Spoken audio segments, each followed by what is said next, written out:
Today we'll be going over the peripheral nervous system. There is two types of the peripheral nervous system. Well, not two types. There's two types of the nervous system. So there's the nervous system, the one we all know about, the nerves, your brain, your spinal cord, and then there's two subcategories: the central nervous system and the peripheral nervous system. Okay, the peripheral nervous system has the autonomic nervous system, and that is also branched off into two subcategories called the parasympathetic and your sympathetic. But today we'll be focusing on your peripheral nervous system. So the peripheral nervous system provides links from the outside, from and to the outside to the world outside the body. It contains all neural structures outside the brain. So right here is a little picture of the brain and spinal cord in black. Anything that branches off the spinal cord, it is your peripheral nervous system. They consist of sensory receptors, peripheral nerves, and associated ganglia. There's nuclei and ganglia or ganglion both mean cell bodies of neurons. So the cell body of neurons actually what contains the nucleus.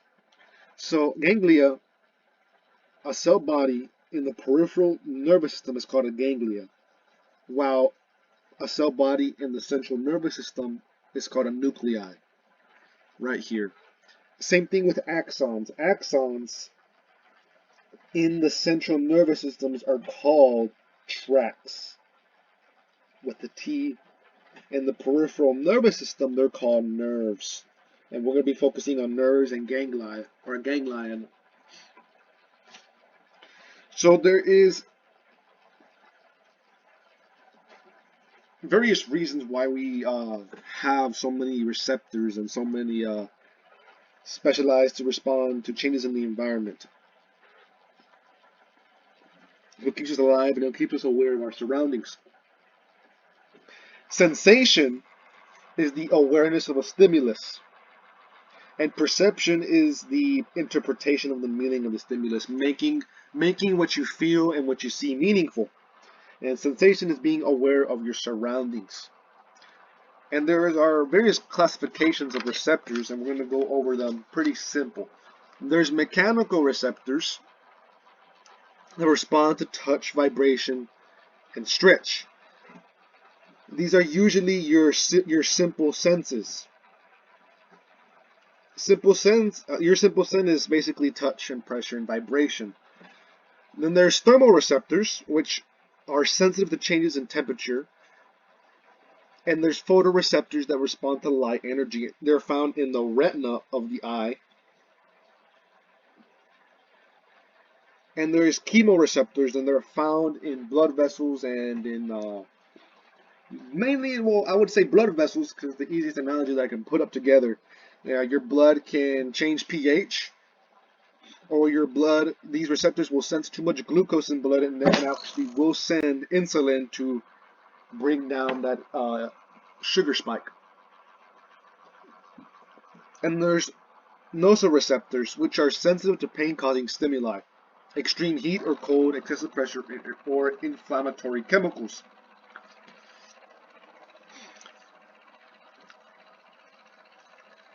Exteroreceptors are receptors that detect things outside the body. Mainly, these are your special senses. These are your sight, hearing, and taste and touch. You'll find exteroreceptors in your senses, your senses, not five senses, but your special senses, which is sight, hearing, and taste, and also in touch. Then there's interoceptors. Interoceptors is the complete opposite. What they actually sense is what's inside, what's going on inside the body. They arise in internal viscera and blood vessels. They are sensitive to chemical changes, tissue stretch, and temperature changes. You usually are unaware of these workings. Of course, if you can actually feel these if they go above a specific threshold, and that threshold is really, really high. And let's talk about proprioceptors. Proprioceptors are receptors that respond to stretch in skeletal muscles, tendons, joints, and ligaments. What they do is they make you aware of your body's position. Not like balance, but more like if you close your eyes and you point in front of you, you know your hand is pointing in front of you. Or if you move your hand, if you close your eyes and you move your hand towards your face with your eyes closed, you know your hand is right in front of you. So it's basically the uh, the warning, the motion detectors, or it's the motion detectors in your body. Just like a car has a motion detector when a car is getting too close, your proprioceptors are your motion detectors.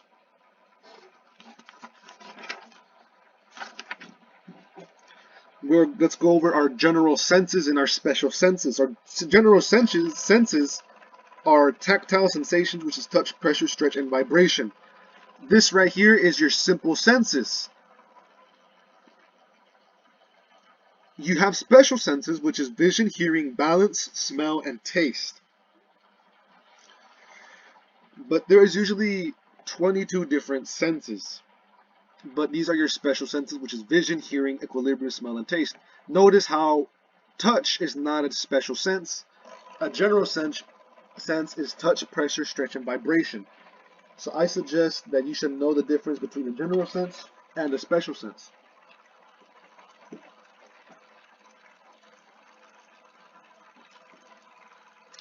There is non-encapsulated free or encapsulated nerve endings. These non-encapsulated nerve endings are found in the epithelial connective tissues. They are non-myelinated, and they have a small diameter group. They are mostly sensitive to pain and temperature, and sometimes itch. So these are your non-encapsulated nerve endings. These are more sensitive to temperature and pain.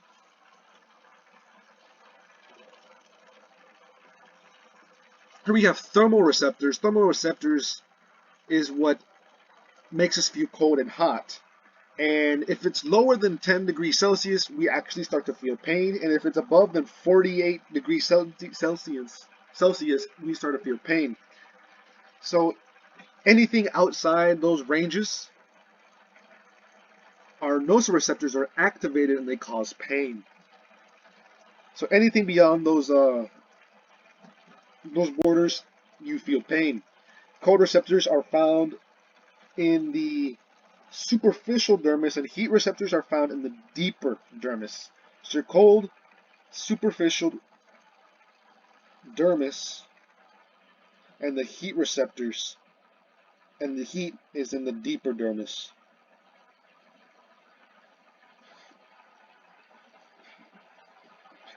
So nociceptors, they respond to pinching, chemicals, and damaged tissue, and also capsaicin. When you eat a hot pepper, you feel that pain in your mouth.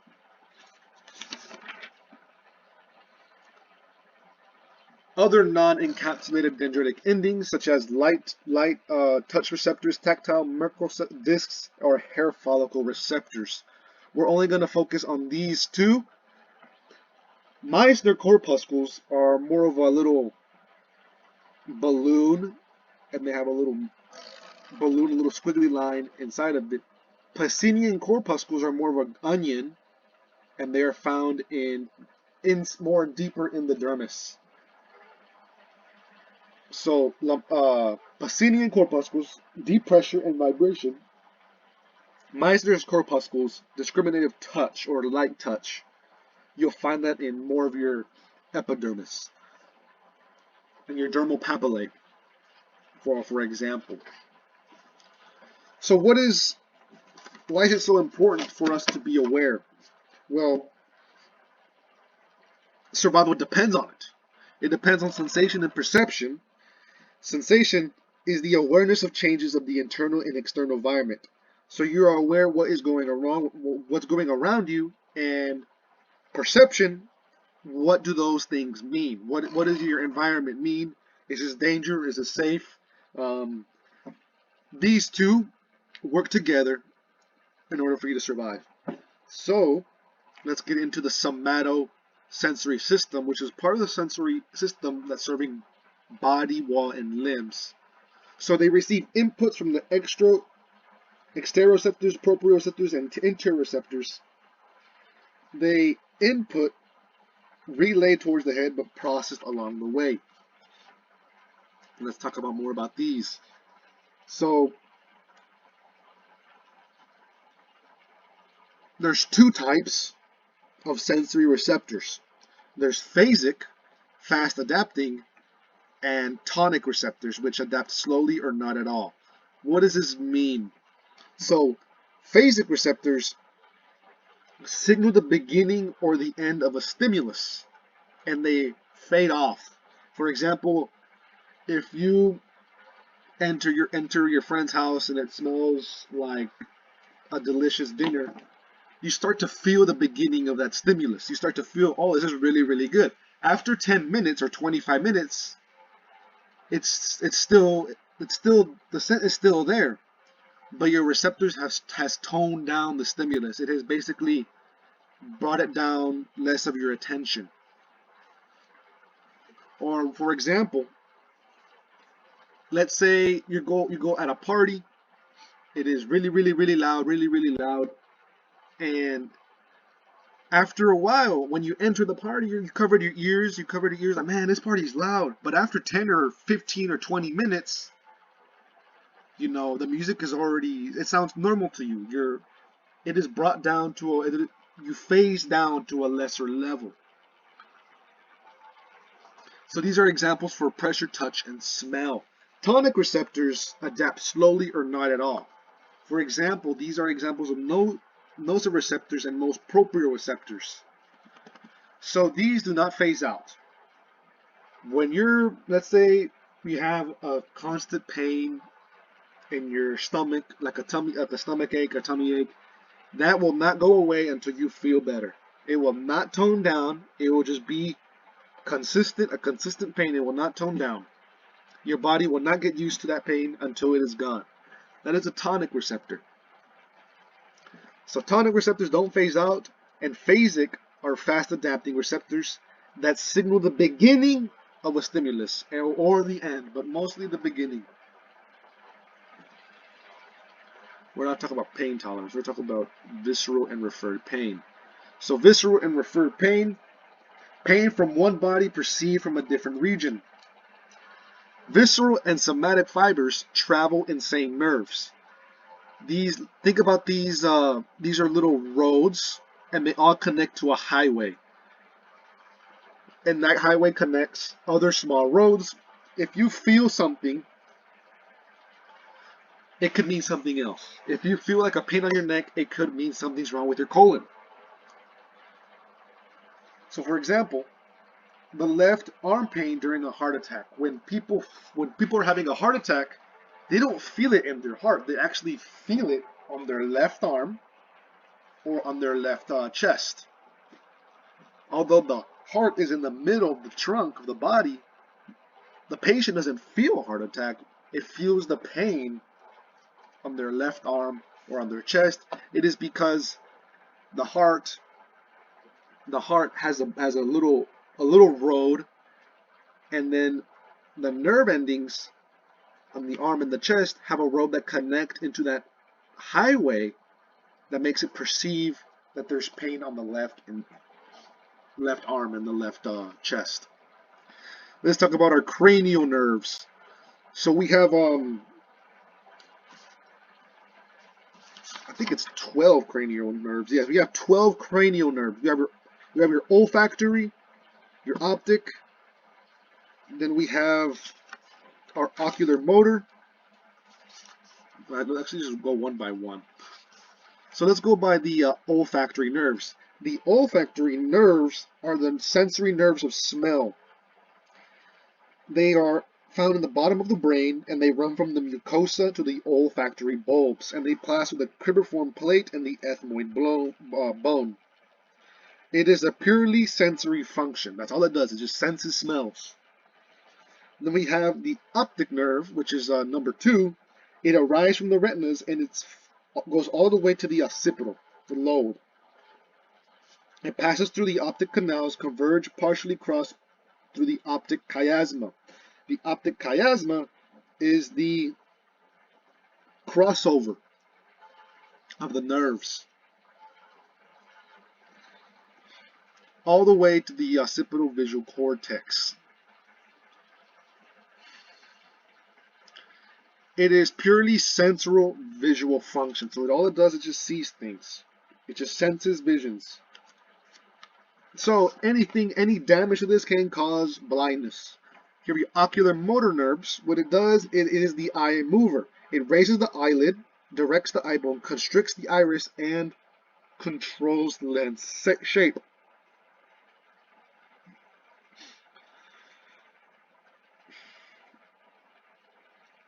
It forms the 4 of the 6 extrinsic eye muscles. The trochlear nerve, which is the pulley, innervates the superior oblique muscle. If this does not work, if this is broken, you cannot move your eye laterally. Have you seen those little Japanese cats that goes like little cats or little clocks of the owl moving its eyes left and right, left and right? If this was broken, you will not be able to move your superior oblique muscle. You cannot move your eyes laterally, left or right. Your trigeminal nerves are the sensory and mastication nerves. They sense things on the face and they allow you to chew. These are 3 divisions: the ophthalmic, sensory information skin of the anterior scalp, upper eyelid, nose, and full nasal cavity, mucosa, cornea, and lacrimal gland. Maxillary, sensory from nasal cavity, palate, upper teeth, skin of cheek, upper eyelid, and lower eyelid. Mandibular, sensory from lower teeth, skin of chin, motor function for the muscles of mastication. So this feels your head, most of your face, most of your scalp, and it also allows for the action of mastication or chewing.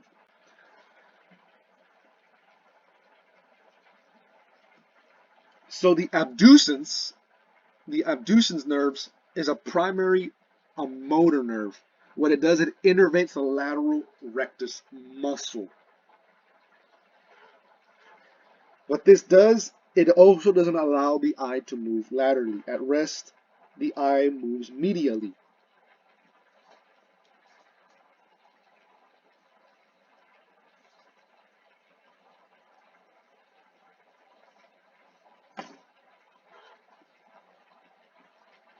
Next one, facial nerves. Your facial nerves gives your facial expressions. They also give the sensory, taste, and the motor facial features. Anything wrong with this can cause, for example, Bell's palsy causes a paralysis of facial muscles. Next one is the vestibular cochlear nerves. These are your hearing receptors. Let me go through that. Your hearing receptors and equilibrium receptors. These are your balance receptors. What it does, it's mostly in sensory information, very few motor components, and anything damaged to this can cause deafness. So this is hearing and balance. Now we have the glossopharyngeal nerves, which is for taste and swallowing. These activate the salivary glands, they help you swallow, and they innervate your pharynx and your tongue. And they also have sensory functions such as taste. And the vagus nerve is the wanderer nerve. It is one of the longest, I think it is the longest nerve. It extends from your body, and then I think it is the longest cranial nerve. Yeah, only cranial nerves that extends beyond the head and neck region. It is the wanderer. It goes from the head to the anus, and most fibers are parasympathetic fibers that help regulate activities of heart, lungs, and abdominal viscera. So you find the vagus nerve pretty much everywhere in your body. It is the major parasympathetic parasympathetic nerve. Next one. And we have the accessory nerves. These accessory nerves are what moves your neck and your shoulders, and also your sternocleidomastoid muscles. So able to rotate your head left and right, and able to move your trapezius muscle is part of the accessory nerves. Your hypoglossal nerves, very similar to the glossopharyngeal nerves, although this has a special thing called speech. It allows you to speak and swallow, innervates the extrinsic and intrinsic tongues of muscles of the tongue that contribute to swallowing and speech. Anything different to this, anything damaged to this, will cause difficulty in swallowing and speech. Nothing much on spinal nerves, but let's talk about a few things. A plexus, let's see, spinal nerve. A plexus is a group of nerves. There's your brachial plexus, your cervical plexus, your lumbar plexus, and your sacral plexus. Your cervical plexus innervates the skin of the neck, ear, back of head, and shoulders. And they also innervate the diaphragm. The phrenic nerve is what innervates the diaphragm, which is part of the cervical plexus. And any irritation to this nerve causes hiccups.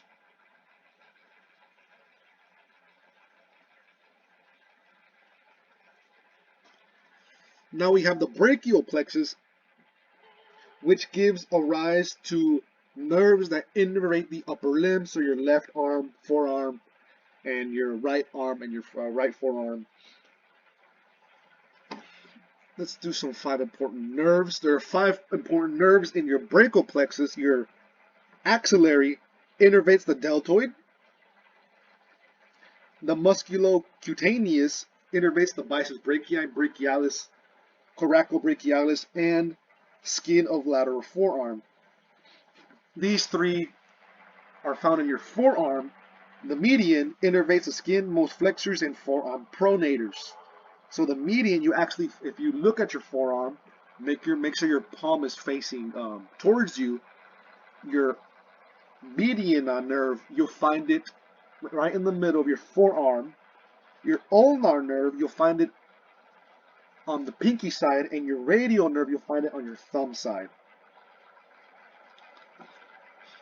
The lumbar plexus innervates the thigh, abdominal wall, and the psoas muscle.